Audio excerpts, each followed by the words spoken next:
हमें पता है दोस्तों कि चांद पे बहुत सारे गड्ढे हैंगे। ये गड्ढे आखिर आए तो आए कहाँ से?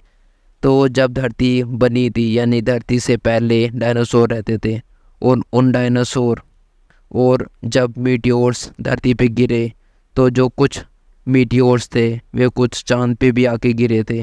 तो उसकी वजह से आज आपको चांद पे गड्ढे देखने को मिल रहे हैं। हाल में ही इसरो ने एक फ़ोटो में बताया है कि चंद्रयान 3 यानी कि चांद पे जब उस रोवर ने लैंड किया था, हाल में ही चंद्रयान 3 ने जब चांद पे लैंड किया था तो उसमें से एक रोवर निकला था। रोवर के अंदर काफ़ी सारे कैमरे लगे हुए थे और कुछ सेंसर लगे हुए थे। जब वो रोवर निकल रहा था तो 27 अगस्त की रात को उस रोवर ने देखा कि चांद पे काफ़ी सारे गड्ढे बने हुए हैं। तो उस रोवर ने इसरो को कुछ फ़ोटो भेजी और पता लगाया कि जब वो रोवर जा रहा था चांद की सतह पे तो वहाँ पे एक बहुत बड़ा गड्ढा था। उससे पहले ही उसमें सेंसर मौजूद थे। उन सेंसर ने कम्युनिकेशन किया कि आगे जाना यानी ख़तरा है। अगर वो रोवर सेंसर पे नहीं बताता तो काश वो रोवर ऑलरेडी उस गड्ढे में गिर गया होता और जो भारत का मिशन है वो ऑलरेडी ख़राब हो जाता। तो उसमें जो सेंसर लगाए गए थे वे काफ़ी उन्होंने सेंसर ने काम किया अपना और पहले ही गड्ढे को भाप लिया। और उससे पहले ही उसका जो पाथ था यानी जो जिस तरीके से वो जिस रास्ते से उस रोवर को जाना था उसने अपना रास्ता चेंज किया।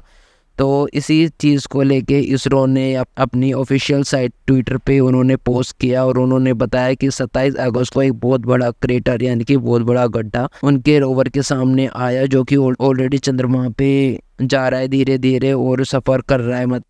तो वो रोवर देखना चाह रहा है कि चांद पे क्या लाइफ पॉसिबल है, क्या इंसान चांद पे जीवित रह सकता है। अगर इंसान धरती से चांद पे रहने के लिए आए तो उसमें इतने सारे सेंसर लगे हुए हैं। उस सेंसर की इंटेंसिटी इतनी ज़्यादा है कि वहाँ पे अगर जो लाइट पड़ती है, रोवर की लाइट चांद की सतह पे पड़ती है सरफेस पे, तो वो इन्फॉर्मेशन बता देती है कि इसमें इतने मिनरल्स आएंगे। और क्या वो मिट्टी जो चांद पे है क्या वो मिट्टी सेम है धरती की मिट्टी से या फिर कुछ अलग चीज़ है उसमें।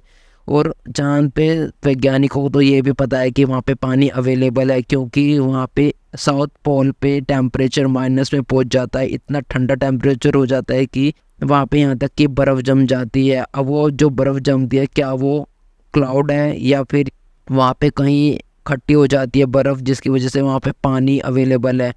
तो वैज्ञानिक सिर्फ यही खोजना चाहते हैं अगर वहाँ पे पानी अवेलेबल है तो इंसान भी वहाँ पे जीवित रह सकता है। पर उससे पहले वैज्ञानिकों को काफ़ी खोजें करनी पड़ेगी इस चीज़ के बारे में। क्या वो रोवर अभी तक उस मुश्किलों का सामना कर पाएगा, क्योंकि अभी तो फ़िलहाल एक गड्ढा देखा है जो कि वो गिरते गिरते बचा है। अगर वो गड्ढा गलती से भी गिर जाता तो हो सकता था कि भारत नाकामयाब हो जाता यानी कि और चीज़ नहीं कर पाते। पर उसमें जो सेंसर लगे होते वे काफ़ी अच्छे थे। उन्होंने बखूबी अपना अच्छा काम किया और पहले ही रोवर को रोक दिया और दूसरे पे यानी कि दूसरा रास्ता बदलने को कह दिया, जिसकी वजह से अभी भी वो रोवर और भी चीज़ें तलाश रहा है और आगे भी तलाशता रहेगा। और अगर ऐसे चलता रहा तो आने वाले टाइम पे यानी कि इंसान भी चांद पे रहने लगेंगे।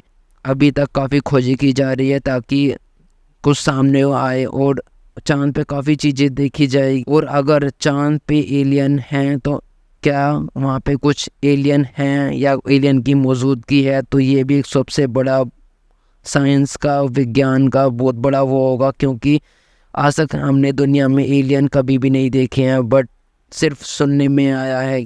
क्या एलियन कैसे दिखते हैं, तो अगर कुछ ऐसी लाइफ होती है चांद पे या कहीं पे भी होती है तो एक तरीके से पर्दाफाश हो जाएगा।